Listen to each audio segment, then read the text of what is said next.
भी middle east में कोई संकट होता है तो सबसे पहले दिमाग में क्या आता है? तेल की बढ़ती कीमतें, है ना?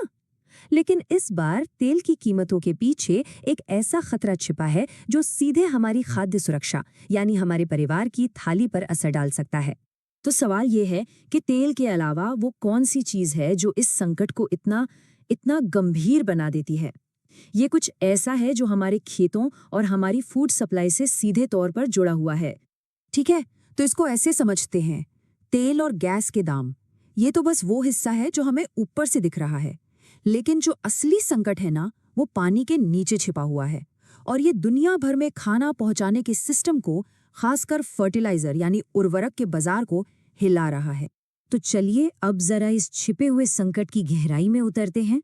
हॉर्मुज़ जलडमरू मध्य, जो कि एक बेहद जरूरी समुद्री रास्ता है, वहां आई रुकावट का असर सिर्फ तेल पर नहीं बल्कि फर्टिलाइजर्स पर भी बहुत बड़ा पड़ रहा है, जिसे अक्सर लोग नजरअंदाज कर देते हैं।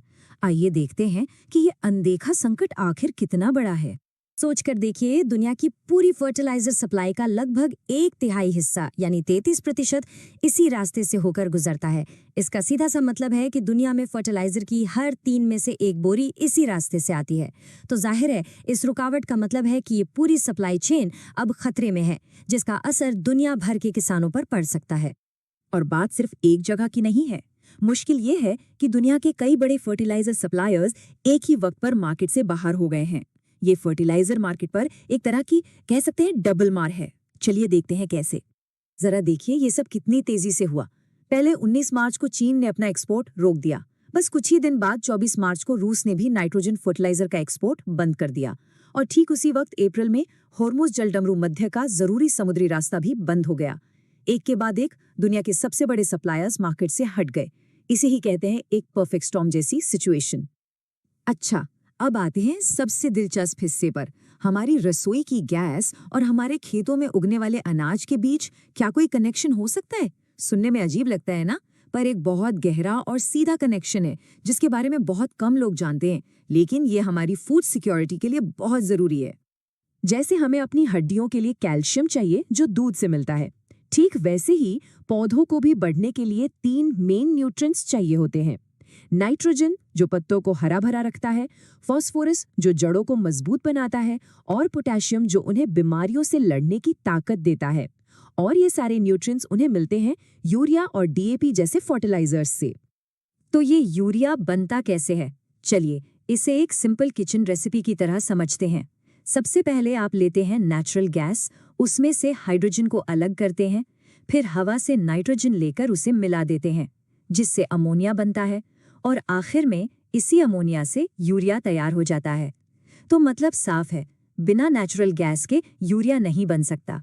तो अब जरा पूरी दुनिया के नजरिए से देखते हैं कि इस फर्टिलाइजर के खेल में कौन कौन बड़े खिलाड़ी हैं, कौन सबसे ज्यादा फर्टिलाइजर बनाता है, कौन सबसे ज्यादा इस्तेमाल करता है, और ये जो मौजूदा संकट है ये इस पूरे बैलेंस को कैसे बिगाड़ रहा है।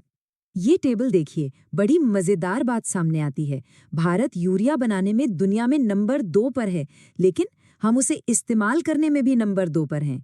इसका सीधा सा मतलब ये है कि हम जितना बनाते हैं उससे ज्यादा हमारी जरूरत है, और इस गैप को भरने के लिए हमें दूसरे देशों से फर्टिलाइजर इंपोर्ट करना पड़ता है। और ये चार्ट दिखाता है कि सिचुएशन कितनी सीरियस है।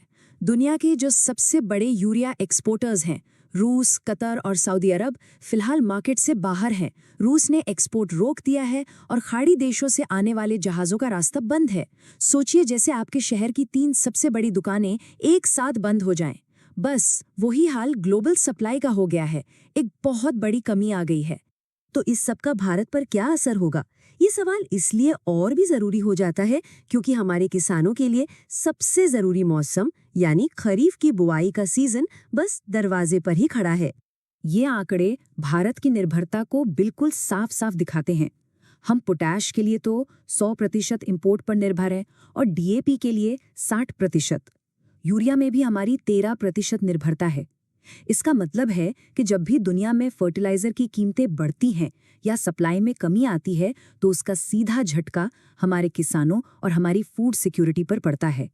और हमारी ज़रूरत कितनी बड़ी है इसका अंदाज़ा इस नंबर से लगाइए। हर साल 80 से 100 लाख मीट्रिक टन यूरिया, अरे, ये इतना ज्यादा है कि इससे लाखों ट्रक भर जाएं। ये दिखाता है कि हमारे लिए इंटरनेशनल ट्रेड रूट्स का खुला रहना कितना ज्यादा जरूरी है। तो क्या हमें परेशान होने की जरूरत है? खैर, अच्छी खबर यह है कि सरकार ने वक्त रहते जरूरी कदम उठाए हैं। तो चलिए देखते हैं कि इस फौरी संकट को कैसे टाला गया।